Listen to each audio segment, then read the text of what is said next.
Hello everyone.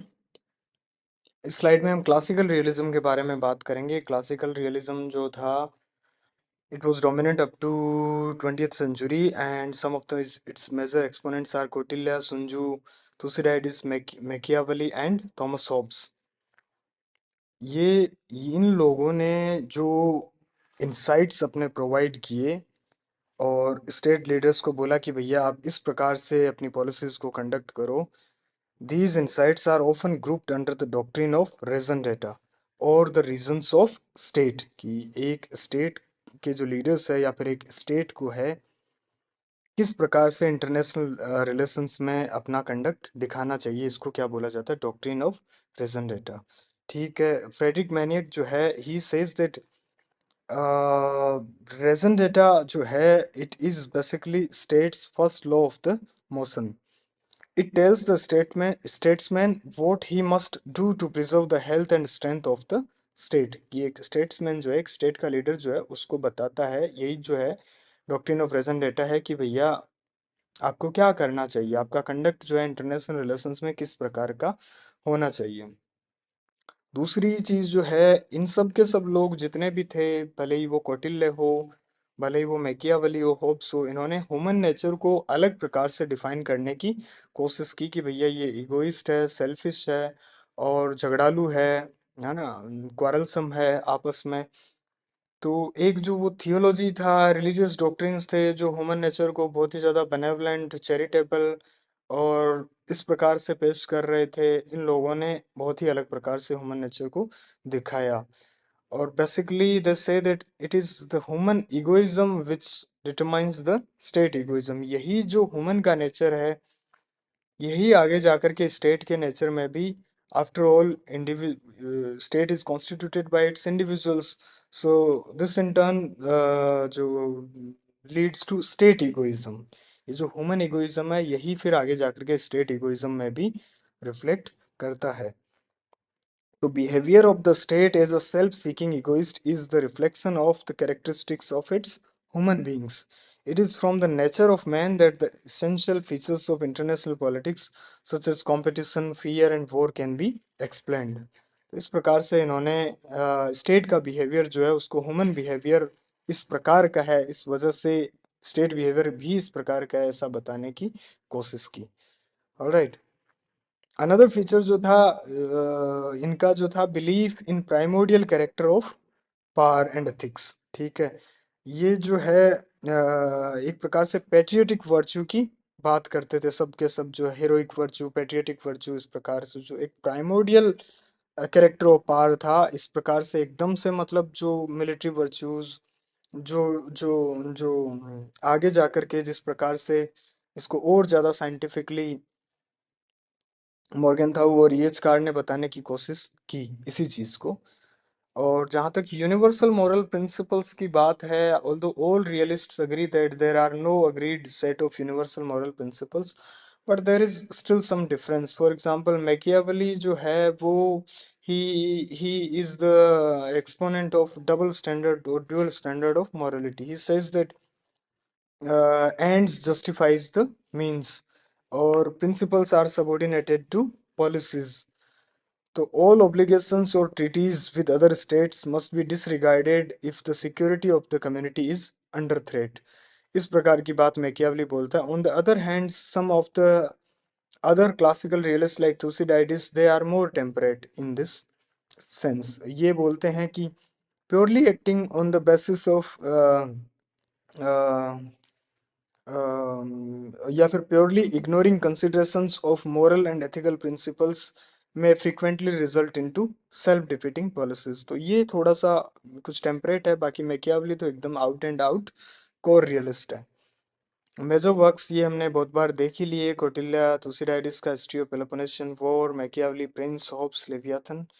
अब जो Thucydides है, ये मेजर क्लासिकल रियलिस्ट स्कॉलर है एंड इसका जो टाइम पीरियड होता है 460 बीसी से 400 बीसी के बीच में। He says that international politics is driven by endless struggle for power. Power politics जो है, it is a law of human behavior. Human behaviour में जिस प्रकार से ड्राइव फॉर पावर है and the will to dominate है, यही आगे जाकर के स्टेट का बिहेवियर है उसमें रिफ्लेक्ट होती है। तो इंटरनेशनल पॉलिटिक्स है, it is driven by an endless struggle for power and it has its roots in human nature. तो अब इस प्रकार की स्थिति है, तो यहाँ पर जो है justice, law, society, morality, these are either no place or they are सकमस्क्राइब्ड। ठीक है, ये इसका जो सेंटेंस है कई बार एग्जाम में पूछ लिया जाता है। ठीक है, although he also argued the significance of moral issues, जो हमने यहाँ पर देखा। अब जो है इसने सबसे इम्पोर्टेंट चीज जो थी वो बताई कि इसमें अपनी बुक जो थी हिस्ट्री ऑफ पेलोपोनेशियन वॉर, इसमें ये जो ये जो वॉर है, जिसका रियल कारण जो है, जो एथेंस और स्पार्टा के बीच में जो युद्ध हो रहा है, इसका रियल कारण इसने कोई हिस्टोरिकल इवेंट्स में या फिर कोई पास्ट डिफरेंसेस में इस प्रकार से नहीं देखा। On the other hand he locates the cause of the war in the changing distribution of power between the two blocks of these Greek city states। कौन कौन से ब्लॉक्स होते हैं? पहला होता है Delian league which was represented by the Athens, and the Peloponnesian League which was represented by the Sparta, or it was under the leadership of Sparta। ये बोलता है कि the growth of Athenian power जो था, Athens की जो power में जो ग्रोथ था, it made the Spartans afraid of their security. ठीक है, अब ये जो वो अपनी पावर को, एथेनियन जो अपनी पावर बढ़ाए जा रहे थे, अपनी मिलिट्री पावर बढ़ा रहे थे और पावर बढ़ा रहे थे, तो स्पार्टन्स को जो है इससे कॉम्प्लेक्स आ गया, इससे ना इनसिक्योरिटी आ गई, एंड दस they became involve in war. इसी सिचुएशन को आगे जाकर के ग्राम एलिसन नाम देता है थूसिडाइडिस ट्रैप का। ठीक है, तो ग्राम एलिसन जो इसने इसने पॉपुलराइज कर दिया इस एक्सप्रेशन को, to describe the danger which occurs when a rising power rivals an established one. यही क्या है? थूसिडाइडिस ट्रैप है। इसी को थोड़ा अदर वर्ड्स में आगे जाकर के व्हीलर एंड बूथ ने सिक्योरिटी डायलेमा भी नाम दिया है। इसी प्रकार से थूसिडाइडिस की तरह मैकियावेली भी बहुत इंपॉर्टेंट रियलिस्ट थिंकर होता है इंटरनेशनल रिलेशंस में। हालांकि इसका कंट्रीब्यूशन कम है, पर इसके जो अजम्पशंस है उसको आप इजीली एम्प्लॉय कर सकते हो आईआर के क्षेत्र में भी। अब जो ये बेसिकली एक जो होता है आइडियलिज्म, एक होता है रियलिज्म। तो आइडियलिज्म जो है वो, they are basically unsatisfied with the world as it is and they want to change it, but they change it in terms of what ought to be, है ना, क्या होना चाहिए। मतलब थोड़ा सा आइडियलिस्टिक है अपने आप में। The word in itself describes their position. तो प्लेटो, अरिस्टोटल एंड सिसरो जो आइडियल स्टेट की बातें हैं, philosopher rule of philosopher king, they all were idealist in that sense. Machiavelli, on the other hand, challenged this well-established moral tradition, and this way he became a political innovator। ठीक है, तो वो classical western political thought जो थी उसको उसको criticise करता है, बोलता है कि it is unrealistic, it is aiming too high, and it basically enmeshes both politics and ethics। तो what he did, he separated politics from ethics, and thereby he laid the foundation of modern political science, which sees man as focused on self interest। वो बोलता है कि humans are insatiable, arrogant, crafty and shifting, and इस ये जो nature है, अगर humans का इस प्रकार का नेचर है, तो they are somehow to be controlled by the state.